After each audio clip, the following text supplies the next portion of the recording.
welcome you to our second Digital Health Summer Summit. We're really proud to be back in San Diego. And I wanted to explain a little about what the summit is about. It is designed specifically to help digital health businesses do better.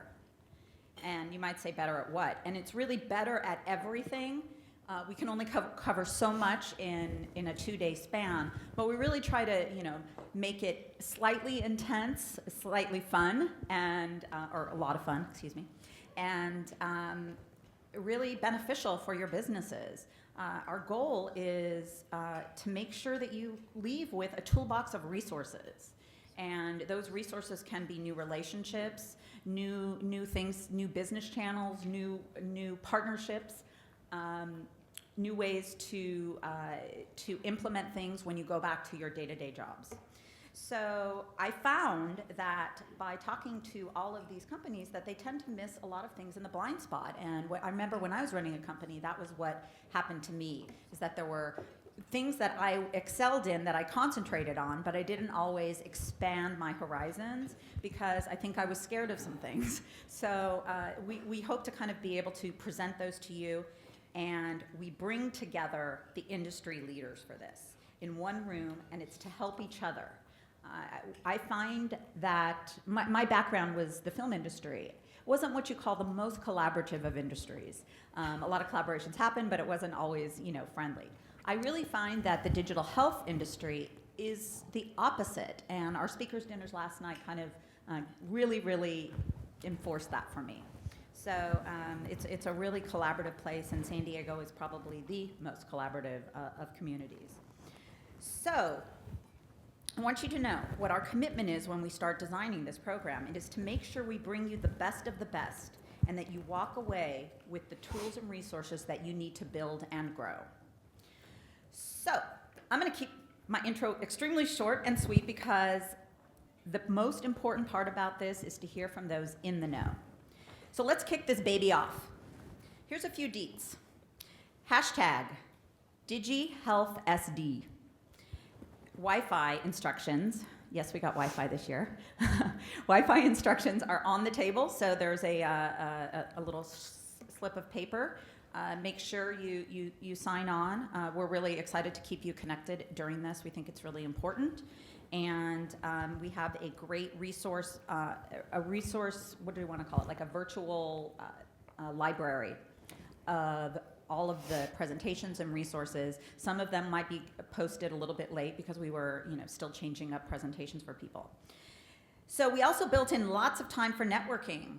Each one of our expo people also have great things to offer. So I really suggest having conversations. You may see something and think, oh, this has nothing to do with me, but you would be surprised.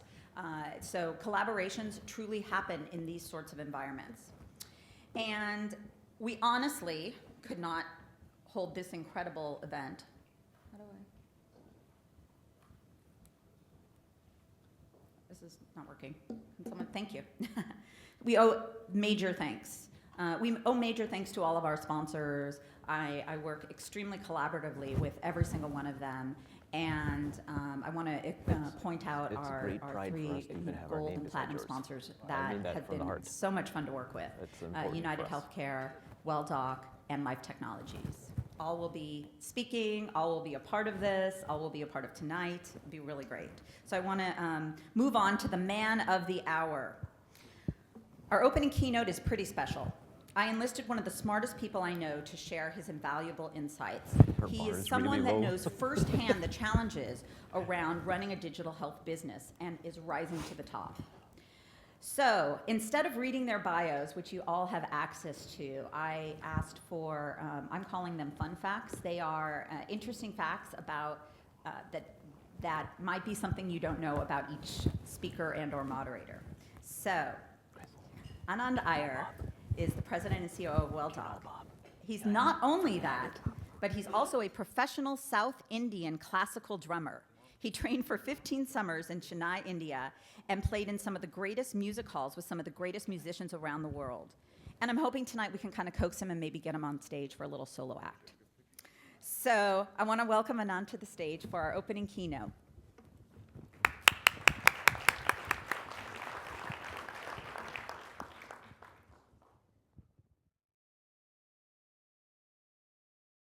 Good morning. I know a lot of people have traveled from all over the place to come here, and it's very humbling is the honest truth. Is this too loud? Is it too loud? I hear myself echoing. It's humbling for me to stand in front of this crowd. In many ways, all of you and all of us are the stewards of this industry and what we can achieve, not just economically, but the outcomes we can achieve and certainly what we can do for society. So what I'd like to do is Jill asked me to share some lessons learned and some thoughts, and I'm going to walk over here and get the clicker. I know how to use these. I want to share some lessons learned along the way, but I'd first like to start with kind of what are we up against and what problem are we trying to solve. And then what I'll walk through quickly is what some of the complications are, and then share with you some lessons learned along the way that have allowed us to evolve this from what we called a concept way back when, 2005, before the word app existed in the English language and before the iPhone existed as a concept, into something powerful that actually fits into the reimbursed healthcare model today, right? And so that's what I'd like to do and then wrap it up. So think about diabetes in the United States. It's a huge, huge problem. 27 million people, last count from the American Diabetes Association. The CDC predicts that 1 out of every 3 that are born after the year 2000 will develop diabetes. And for that 27 million, there's probably an estimated 54 million who are either pre-diabetic or who are predestined, if you would, to get the disease. Economically, the numbers are even worse. The ADA just released their latest statistics back in April, $245 billion in the United States. That's bigger than the GDP of a lot of countries, and think about it. And when you actually look at the cost, nobody dies from high blood sugar, right? They die from the complications that the high blood sugar causes, the macrovascular complications. When you actually look at the total cost of those complications, 1 out of every $5 that's spent in the United States on healthcare, 1 out of every 5 of the 2.3 trillion that we spend goes towards diabetes and its complications. And that's alarming. When you actually put it down at the per capita level, a patient who is healthy typically costs a health plan about $5.5K a year. A well-controlled diabetic may cost about 12 to 14, and the top 1/3, people who are out of control, so to speak, can cost in excess of $30,000 per year. You think it's bad here, get out of the United States. Go to China, where the incidence is 12%. Here it's 8%. Go to India, where it's 14%. Go to the Middle East. Qatar now leads the way. It's 28%. 28% of the population is diabetic, and they, of course, have the highest obesity.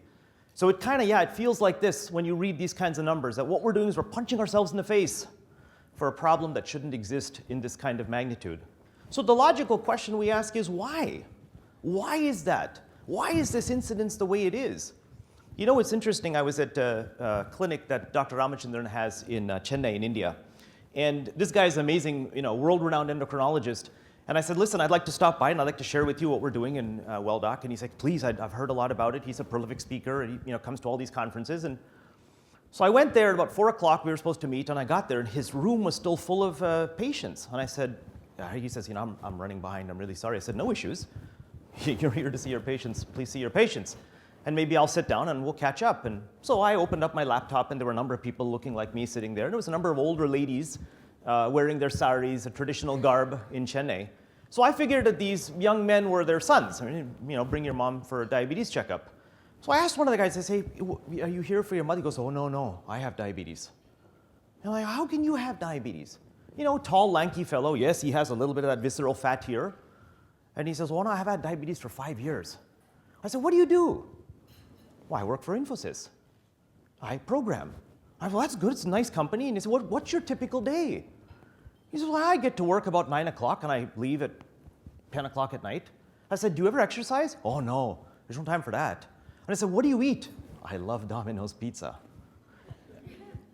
And you start to think about, wait a minute, this person actually needs awareness building. Pizza actually is not good and exercise is good. These are simple things. So it's just a simple matter of awareness. And then you actually talk to people and say, I think I have diabetes. So what I do is I don't put sugar in my coffee. But they have 3 bowls of rice for lunch.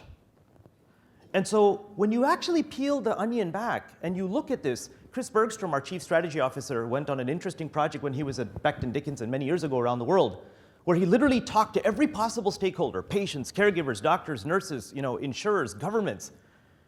What's a good day? What's a bad day? Forget about selling products.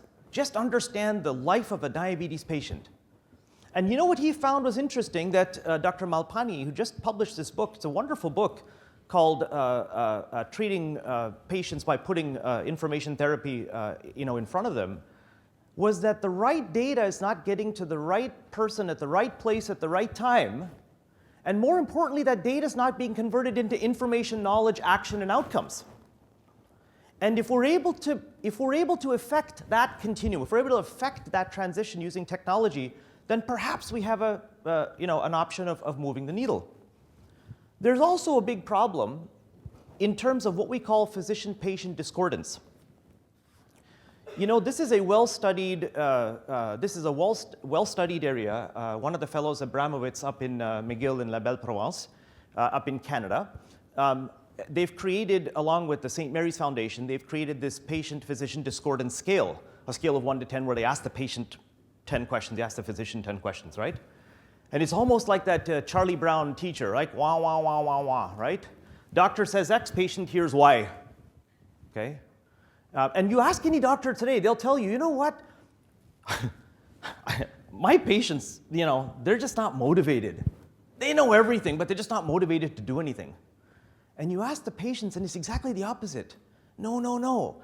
I'm ready. You start to think about people like B.J. Fogg, motivators, abilities, and triggers, the renowned scientist. And they say, I'm ready, but I don't know what to do. I use the example of traffic. Imagine when you're driving on the freeway and it tells you the 805 is backed up here and the 5 is backed up here and there's an accident here and there's a spill here. You just want to know how to get home. So all that data, whilst it's important, doesn't actually give you the answer. And of course, how you get home on a Tuesday may differ than how you get home on a Thursday because there's things called traffic patterns. It's no different for a diabetes patient. I'm at a restaurant, it's 11:30 in the morning, my blood sugar is 165. What should I do? Should I eat? Should I not? Should I take my insulin? If so, how much should I take? And so when you think about it, this whole concept of patient-physician discordance, where does it lead us to? It leads us to a point where people simply do what they can. They do. They try. There's no blame here, right? You can't blame the doctor. You can't blame the patient. Many of you know I'm a diabetes patient myself. I consider myself a little bit of a nerd. I graph my data and take it into my doctor and say, hey, doc, look at this. What's he going to do in a 3-minute office visit? The human eye is not trained to do that kind of pattern recognition. You're doing okay. Come back in 3 months. We'll see you in 3 months. Because he sees my A1C, which is an average number, but meanwhile, I'm doing this all day. Blind coma, blind coma, blind coma. He sees an average number. You're doing okay. We'll see you in 3 months. And so they try their best. They do what they can. Let me tell you a story. This is a 1500s, late 1500s, Emperor Akbar in India. Arguably one of the most magnanimous, thoughtful, courageous, leaders in India's history. And he is a little bit of an eccentric at times. And he would ask his courtiers to do, somewhat odd things from time to time. And so imagine this. Everybody close your eyes for a second. Imagine you're in Agra, near the Taj Mahal. Look, you can open your eyes. I'll help you a little bit. I found a nice picture. So he comes to court one day. All the courtiers are there. And he looks at one of his 9 jewels in the court. It's a fellow named Birbal, which literally means the wise. Okay? This was his #1 courtier. And he says, Birbal, every day I see smart people. Every day in Agra. That's all I see is smart people. We must have no fools in the city.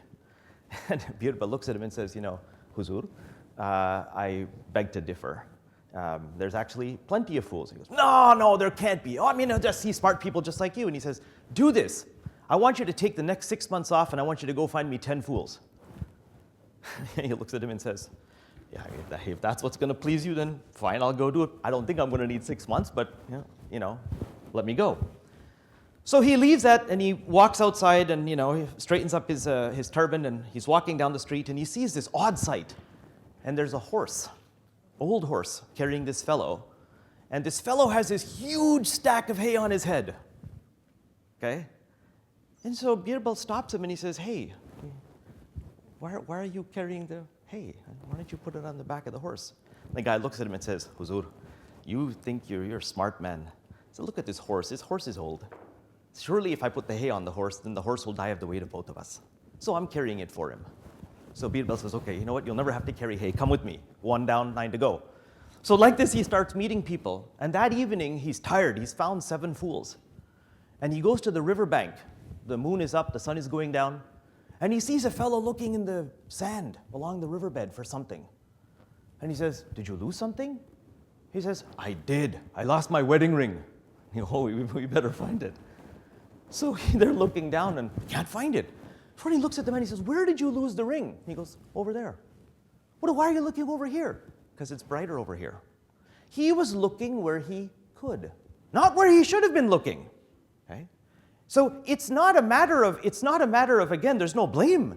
He was doing what he could. Now, interesting into the story for those who are interested is that, so he takes him, and of course he goes to the court the next day and introduces all of them to the emperor. Emperor has a good laugh, and he says, but I asked for 10. There's only 8. And he says, forgive me, sir, I'm the 9th. What? He goes, I spent the whole day looking for fools for you. And he goes, who's the 10th? And he goes, forgive me again, you, because you sent me on this stupid task. And of course, the whole court burst out laughing, and the loudest laugh was that of the emperor, right? So it's not like we're sitting still, though. Okay, people do what they can. We're not sitting still. There's a lot of work going on with the pharma companies. There's lots of work going on with the med device companies. Think about it. Prior to 1995, there were only 2 classes of diabetes drugs, right? There were only 2 classes, and that's when sulfonylureas were added. But since then, 10 have been added, 10 new classes of drugs. And in that 10 years, the outcomes have gotten worse, and the incidence of the disease has skyrocketed. And then you look at the blood glucose meter companies, and again, there's no blame here. They work on things that aren't relevant to the patient, they're not relevant to the outcomes. So they say, you know what? I have a meter that now counts down from 4, not 5. And I'm like, really? Or I have a meter that takes 0.6 microliters of blood, not 0.7. Hey, dude, I already have a hole in my finger. I'll hold it down for longer. It doesn't matter to me, okay? So they're innovating in the X direction, and the consumer wants innovation in the Y direction, right? We want to innovate. Perhaps when you think about it, are we focusing on the wrong things? I love this picture because, you know, the vase didn't break, but the guy's hands broke, right? Are we possibly focusing on the wrong problem? Or are we not focusing enough on the right problems? So I don't want to make it sound bad, but could we re-emphasize the things that we need to do? So this is where mobility comes in. I steal a line from the president that says, the audacity of hope. There are now more cell phones on the planet than toothbrushes and toilets. Latest statistic is interesting from GSMA. And you know what? Here's a technology that knows no socioeconomic boundaries. The richest of the rich have the cell phone, the poorest of the poor have the cell phone. We shared this project with Prime Minister Singh in India a couple of years ago, and he said, you know, Anand, the rickshaw driver in Mumbai who has diabetes, who doesn't have a place to sleep, has a bloody Nokia 6600 and uses it, right? So here's a technology that has that kind of pervasiveness. So is it possible for us to actually leverage that? These devices have become personalized extensions of ourselves today. As a patient, I may leave home without my blood glucose meter, but I'll never leave home without my cell phone. I will miss flights, and I will go back and take the next flight because I can't imagine a day without my cell phone, right? So what did we do? Back in 2005, we were faced with the, okay, do we, again, before apps, before iPhone, do we leverage the platforms that exist today? They were good old Java, Symbian platforms, really, when you think about Nokia's market share at that point in time. But where are we headed? What do we need to do? Is this an app? No. Is this, because at the end of the day, it has to have value if it's going to be remunerated by the health system. That means it has to show outcomes, and it has to show economic cost reductions, and it has to be something that's accessible to everybody when you start to think about all strata of the population, including Medicaid, right? At the same time, we knew we couldn't do it all together. We needed collaboration. We needed collaboration from a number of sources. And so we said, do you follow a treaded, beaten path, or do you create a path as you go along? And we took that journey. We said, you know what? Our shareholders, our board, everybody says, you know what? Go for it. Because we inherently believe that there is a value proposition that needs to be proven. Let's go and prove it where nobody has treaded. So the first thing we did was, who do we need to collaborate with? And this is an important This is an important lesson learned for everybody in this mobile health community that Jill talked about earlier on. This is a collaborative effort that involves what? It involves you, the mobile device company or the mobile application software company or whoever you are. It involves all of the content creators and the content providers. The FDA asked us when we submitted, and I'll talk about the FDA in a second, they asked, where are you getting all your rules from? So they made us bibliography, all the rules. American Heart Association, American Association of Clinical Endocrinology, American Diabetes Association. This data is all out there. In fact, I can go and type into the internet and say, what do I do with it? And it'll give me 5 million hits. That's not helpful to me as a patient when I actually need that feedback. We also knew that we needed the support of the wireless community, both the device community as well as the service providers, the operators. And now you start to think about, even this morning, I don't know if people saw, but the FDA made an announcement that they're urging, in the wake of all that's happening with cybersecurity, they're urging all medical device manufacturers, especially software providers, to build, and we'll talk about this at the end, the proper anti-hacking, if you would, mechanisms into their software such that data and privacy are protected, right, to the extent that they can be protected.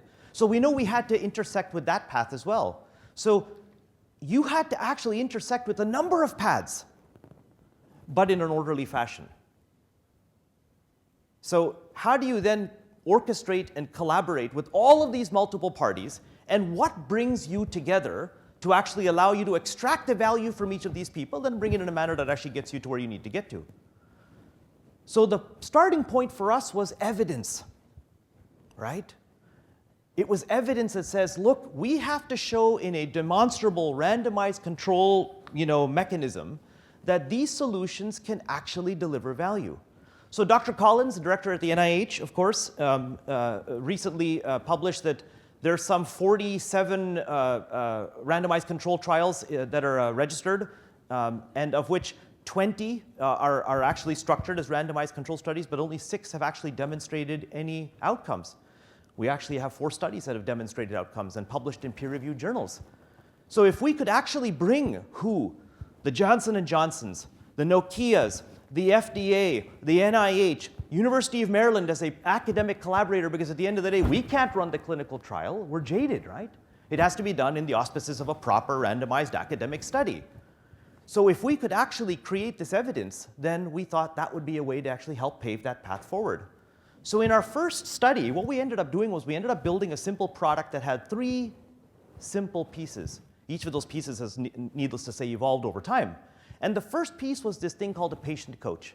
And the patient coach was a piece of software that was then put onto a good old Nokia phone at that time, the good old flip phones and the candy stick phones, that actually gave the patient their testing information, reminders, their doctor's medications information, and it actually gave them clinical algorithms. So if they entered a high sugar, it would tell them how to correct it. But how I correct a high sugar and how Jill may correct a high sugar are different. Because Jill may have different meds than me, her medical history may be different, her comorbidities may be different, so this feedback was personalized. It was personalized and tailored to that individual, okay? So what they were getting was software that was built for a market of n equals 1. Right? Think about that and think of the value of what we're going to do, and we'll talk about big data in a second. The second piece was we watched this, what we called our expert system. At the time, it was just a simple rules engine, to be honest, but today it's this complex expert system that looks for longitudinal patterns. Why is it that Anand, every time he indicates he eats at a restaurant, his after lunch sugar is high? Well, maybe this guy needs some help with portion control, or for you, no 2 slices of pizza, just 1, right? Some kind of thing that helps me manage what I need to do, okay? The third thing was, could we take all of that data and could we summarize it against evidence-based medicine? And could you actually provide to the physician a simple summary? Because no doctor wants to be bombarded. Can you imagine a doctor getting text messages about all their diabetes patient stuff all during the day? Forget the liability of it, but what a nuisance, right? They said, look, maybe the day before the patient comes in, can you fax me? Fax. Can you fax me 1 page that I then rip off my fax machine and put on the top of the patient chart that says, hey, here's where they were, here's where we are today, here's what's changed. Here's what you ought to do against evidence-based medicine, but you're the doctor, do what you think is right for your patient. And in that clinical study, patients' A1Cs dropped by 2 points. Let me explain the magnitude of what that means. A1C, for those people who aren't familiar with the metric, is the gold standard metric for diabetes wellness. In simple English, it's the amount of sugar in your blood, okay? It's a volumetric percentage. The ADA target is 7%, which means 7% of your total blood volume is sugar. Now, the importance of keeping that number at 7 is as follows. Every 1 point delta from 7 to 8, 8 to 9, represents a 42% increase in risk of heart attacks, strokes, kidney failure, blindness, amputations. All the bad things that diabetes causes, okay? A drug is heralded in the United States by the FDA if it drops A1C by 0.5 point. So when Merck launched Januvia, I'm on it, it's a good drug, it drops it by 0.7 point. And we had a 2-point reduction. And people said, holy smokes, what are they doing? Swallowing the phone? We said, no. They're doing what their doctor has instructed them to do. And doctors who received that analysis were 2 to 5 times more likely to make a medication change or titrate a medication. And that's huge because there's this big thing called clinical inertia. That says doctors on average today, primary care docs, who by the way see 90% of the patients, they wait on average 14 months before they add a new drug to a patient's regimen. In the case of insulin initiation, it's up to 4 to 6 years they wait. And in that 4 to 6 years, retinopathy, neuropathy, all these bad things are setting in, heart damage, kidney failure. And so we got to move the needle not just on the patient, we got to move the needle on the physician outcomes. But we repeated that. We said, oh, it's one study. No, United Health Group is never going to believe you if you have one little study, okay? So we said we have to do more studies. We have to do more studies in different populations. So we did a larger randomized control study, larger N, year-long study, same outcomes. We got a 1.9 change instead of a 2 change, so we did it again. And then we measured hospitalizations. We had 58% reduction in ER visits, 100% reduction in hospital admits. And this was for a Medicaid population, for crying out loud. Many of these people, it was actually in inner city Washington, D.C. It was done by Dr. Richard Katz, who's head of cardiology at GW. A lot of these people were homeless. Again, they didn't have a loaf of bread to eat, but they had a phone, right? Go figure that out. Again, this technology touches everybody. But we were seeing that kind of results, and I think it's important because an important lesson for all of us, regardless of which value chain you're sitting in this ecosystem, you have to have evidence. And it's got to be evidence that the community is going to believe, that's replicable, that's repeatable, et cetera. And that's an important lesson for all of us. So then comes the FDA. You know, there's the saying, right? Fear of the unknown brings no gain. We said, what do? Do we talk to them? Do we not talk to them? And back in 2008-9, when we were making our first submission, they had no clue what we were. What are you guys? Are you a phone? Are you an app? Are you software? Are you a BG meter? What are you? Do you fall underneath the accessory rule? And when you peel the onion back, I think it was very evident at the time that they didn't know us and we didn't know them. But the dialogue was a great dialogue. And we said, if we could understand, what do you want? They said, what we want is very simple, guys. We want 2 things and only 2 things. We want you to make sure that you manage patient safety. What does that mean? That means you should do all the testing and risk analysis to say, if you're going to incur probability of risk, and you're going to measure the severity of that risk, we want to see the product of the 2, and we want to see a documented evidence that you haven't increased the residual risk for a patient. We said, okay, got it. Here's the website to go look at how you do FMEA analysis. Perfect. And the second thing is, they said, we want to see good manufacturing process, plain and simple. We want to see good quality systems. You said this is your process. We want to see evidence that you followed your process. And I'm like, that's not too hard. That's Software Engineering Institute 101. That's CMMI level 1. Forget about level 5. We said, okay, that's easy. So we started that dialogue. And along the way, we realized they're not just interested in that. They were interested in how we measure risk along the way. For the FDA, risk is a monolithic function. You come to the end of your journey and they say, you're either cleared or you're not. And we said, hey guys, that's waterfall-ish. That's old software. Nobody develops software in a waterfall way. Everybody's agile. So can we actually figure out a way to de-risk along the way? Can we put in checkpoints? And they said, oh, that's a good idea, show us. So we put in checkpoints along the way that says, how are you measuring risk so that when you come to the end, it should be a non-event, right? In theory, you did all the things you should have done, you should get clearance, right? And so today we, of course, have a 510K cleared product. We have several specials that have followed on that for different operating systems. One of the learnings from the FDA for the cellular communities, they said, oh, so you want to put this on every phone model, don't you? We said, yeah. They said, okay, great. Every time you put on a new phone model, submit another application. We said, guys, there's like 3,000 phone models in the market. And we said, can we get you to the point where we can do substantial equivalence? Can I say I'm going to put a family of phones together? I have QWERTY keyboard phones like a Treo and a BlackBerry. I have alphanumeric, the old Java phones, and I have, of course, touch phones. that are iOS or Android. And if I can show classes of phones in families, maybe I just need the family to be clear, not each device. So to their credit, they've come a long way. But they've come a long way with the dialogue. And we've benefited from them, and I think they've benefited from it as well. The next thing was policy. How do you align policy with what you're doing? And this is, somebody told me it's better to be lucky than to be smart. Back in 2006 and 2007, there was no legislation for healthcare reform. There was no meaningful use from HHS. There was no stars, HEDIS existed in a very simple form. And I think in many ways, when you look at what stage 1, stage 2, stage 3 meaningful use has actually mandated, digital health fits right into that. In fact, digital health becomes a way to make those models come to life. Physicians tell us, 9 out of 10 physicians who are in a pay-for-performance regime say, we'll absolutely prescribe the product. Why? They're going to be measured on outcomes. So think about it. The old model in diabetes was what? Pay to ship. I go to the doctor, I get diagnosed as diabetes, he writes me a script for a blood glucose meter and strips, and Walgreens keeps on sending me these strips in the mail, and they're piling up in my closet. Pay to ship. And we said, no. What if we actually do pay to measure, or even pay for outcomes? And by the way, which is what meaningful use is pushing, is now the doctor can actually bill at a higher level. So, I like it because my patients are getting better. There was some altruistic reason they went into medicine, right? I like it because you're doing all the dirty work. You're formatting and telling me what's going on. I don't have to call them and say, hey, bring in that logbook. By the way, there's no billing code for bring in that logbook. They can't bill for that. And I can bill at a higher rate. Sold. Done, right? So fitting it into clinical workflow and aligning, if you would, technology, policy, and regulatory in one sense has been an important factor. And I think people should take stock of that ever-evolving need for alignment, because these things will change over time, and that means we have to be cognizant of those things. The last thing I'll talk about in terms of lessons learned, and then I'll close, is the business model. And this is the ever-elusive, wow, what's the business model? And I think the business model, of course, starts with an understanding of your markets, but it starts with an understanding of how you architect a platform and not a product. And what we need to do is think about the building blocks. Any chronic disease today requires you to manage what? Medications, symptoms, lifestyle, and metabolic data, right? So it could be hypertension, where instead of measuring blood glucose, I'm measuring blood pressure.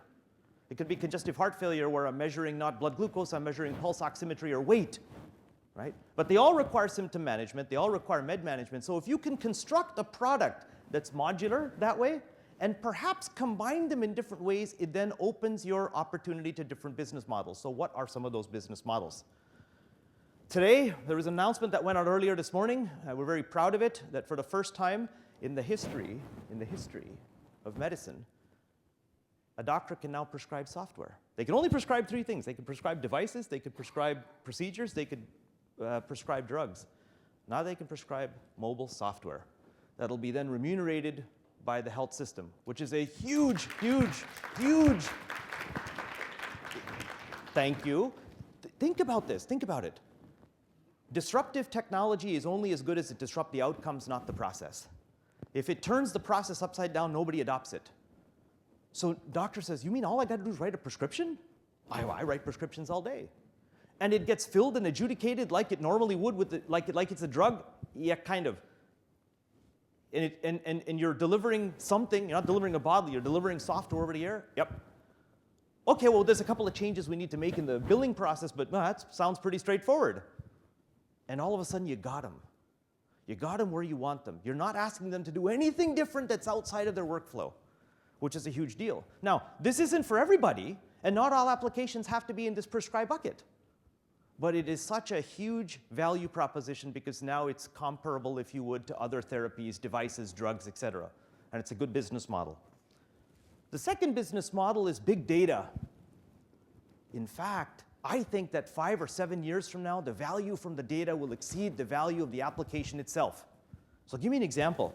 And this goes back to some of the things we were talking about earlier on in terms of patient-physician discordance. My staff would laugh at me because I like 2x2, so I'm going to sit here and draw a 2x2 for you in the air, backwards, and see if it actually works.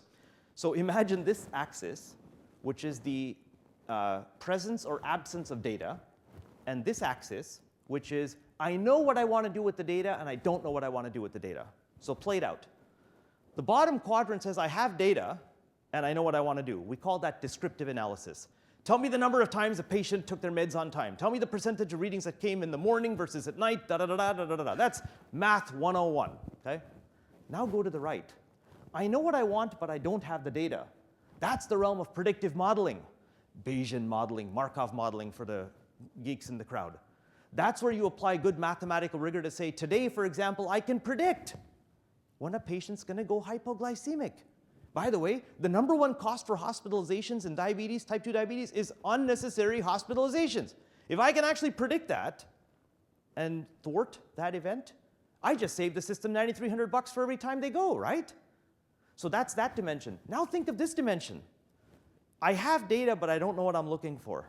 Can you teach me something from that data? Real example that goes back to patient-physician discordance.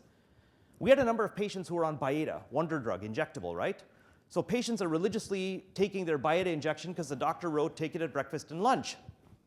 But they don't know that it actually works only when you eat. So they're recording it into Welldoc, you know. Doctors wondering, why the hell, before they started on Welldoc, why the hell are they not getting better on Byetta? It should work. It's worked on every other. So when they enter it in the system, day one, the system sets a flag because they didn't enter any carbs because they don't eat. Maybe they skipped their breakfast. Day two, the system sets the flag at n equals 2, and of course you can change that flag. Day three, it says, hey, time out. Hey, patient. First of all, glad you're taking your Byetta as instructed. Good, because we never want to shame the patient, ever. Always reward them for the action they take. But do you know it only works when you eat? Talk to your doctor about switching it to a dose that you consume a meal. Doctor says, psh, I wrote at breakfast and dinner, I meant with breakfast and dinner. 62% of doctors overestimate the health literacy of their patients. They think they understand this stuff. All of a sudden, that wonder drug is working the way it should. Wow, system catches that. And of course, this last quadrant's amazing. That's what I call Star Trek, right? I don't have data and I don't know what I'm looking for. That's adaptive. That says, can I actually move with the patient? Today, they're naive to insulin. Give them the naive support. Hey, we're starting. Know it can be tough, etc. But don't give them those messages 6 months from now. They'll throw the phone away. Adapt with them, right? And that's what big data can do. When you think about the value of what we can do with big data, it's amazing. Anybody know what this is? This is another interesting model. It's the pharma model that says this is the percentage of drugs that are refilled at the first refill, second refill, third refill, fourth refill, fifth refill, and of course you're down in the 14% range. We're all guilty. When's the last time you took all your antibiotics, right? We're all guilty is the honest truth, right? But if you can actually take parts of these solutions, the med management, and you can raise that curve, you're raising the area of opportunity, revenue opportunity for a pharmaceutical company. And that's another great business model that's worked along the way. And I think it's a great business model for people to follow. And think about it, for a simple drug, where they're like $200, $300 a script, versus you start to do this for the biologics that are $2,000, $3,000 a script, at that point in time, you're printing money. It's crazy, okay? And so here's a great opportunity to get a double whammy. You help. And it's not like you're doing anything. You're helping them adhere to what the doctor has told them to do. And you're keeping them out of the hospital, which is very powerful. So here's the last business model, which is an interesting one, that says, today, we always say two's company and three's a crowd. And I'm talking about disease management. I'm talking about disease management where I have a disease case manager who knows nothing about me. I still get stuff in the mail about diabetes and pregnancy, and I'm like, guys, really? You can do better than that. But now is there an opportunity to turn three's a crowd into three's company? Is there an opportunity to actually get us to have that third leg of the stool because they now can see what's happening with the patient? They can call me about stuff that's relevant to me, and they can help me. And we think that's another great business model that fits into the things that folks like Optum and Iyer and other people like that are trying to do. So what's the future? What's the future? I think the future is rich with opportunity. It's rich with opportunity that says, how do you make this data easier to get? This is the realm of sensors. Can I take sensor data? Can I integrate that sensor data into the application? Can I use analytics to predict what a patient would otherwise do? I think these are the types of things that we should look forward to. At the end of the day, We want to bring in all kinds of data into these solutions. We want to bring in behavioral data, socioeconomic data. We can start to model and say, you know what? I now know when you come in as a new patient, I can do a little profile of you and I can say, hey, you are kind of like this cluster of patients who did really well, and they're kind of patients like you. And these are the messages and the therapies we should start you on. And I think that's what the future is going to hold, is that kind of configurable, personalized. We should never forget security and privacy, never. As I said today, the FDA aptly just put this out there as a note saying, please, everybody take heed. And that means you can't scotch tape or duct tape security onto your solution. It has to be built in from the inside. That means you have to have proper, 256 AES, advanced encryption. You got to have all the right NIST certified authentication. You have to have all of that stuff built in. You have to have all the geo-redundancy in your servers. You have to have all of that, and so we should never forget that. Lastly, let's never forget why we're doing this. Let's never forget who we're doing this for. We've had patients who tell us, if you give me one more way to go John message, I'll throw the phone away. And the very next woman says, no, no, no. Can I have a picture of my grandchildren show up on the phone when I have a good day? Because that's what keeps me motivated. And I'm like, oh, what an obvious thing, right? There was this Russian fellow who was in one of our earlier trials, did really well. His A1C was 11.5 to start, and he brought it down to 6.5 and kept it there. One day he comes and says, want to talk to president. Okay, you say, want to talk to president. So send him in. He's good, I like this, very good, but I have one request. Because he had signed up his wife as a caregiver so she could help manage. Must take wife off of program. I say, why? And he says, oh, it's good, but now all the time she nagging me. Vladi, no, go to gym today. Vladi, eat too much. Didn't test this morning. Hey, please, it's good, but please remove wife from program. And if that's what it takes to get people motivated, if that's what it's going to take, I mean, we all have our own cell phone wallpapers and ringtones. Why can't we have our own diabetes messaging? Why can't we make it an extension of ourselves? And then lastly, the worst thing for a patient with any chronic condition is what? You feel alone. You feel alone, you feel like there's nobody looking after you, that there's no hope. And what this solution allows, and what these solutions allow, is it allows you to change that paradigm and give hope so that people don't feel alone. That in and of itself is worth, you can't quantify the value proposition of that removal of loneliness. And so with that, how did we get here? How did we turn this sugar rush into a digital health high? I love that, by the way. It's all your wisdom, okay? Yeah, just, you write all my speech titles from now on. But the honest truth is, it's a calculated route that starts with the right collaboration, that starts with the right strategic intent, that requires you to work in concert with the FDA and the regulators, that allows you to align against policy, that allows you to then create effective and imaginative business models, never forgetting the value proposition you're trying to deliver. So I ask you all, this is an amazing, historic day for us. I think it's a historic day for the entire ecosystem because of this reimbursement potential.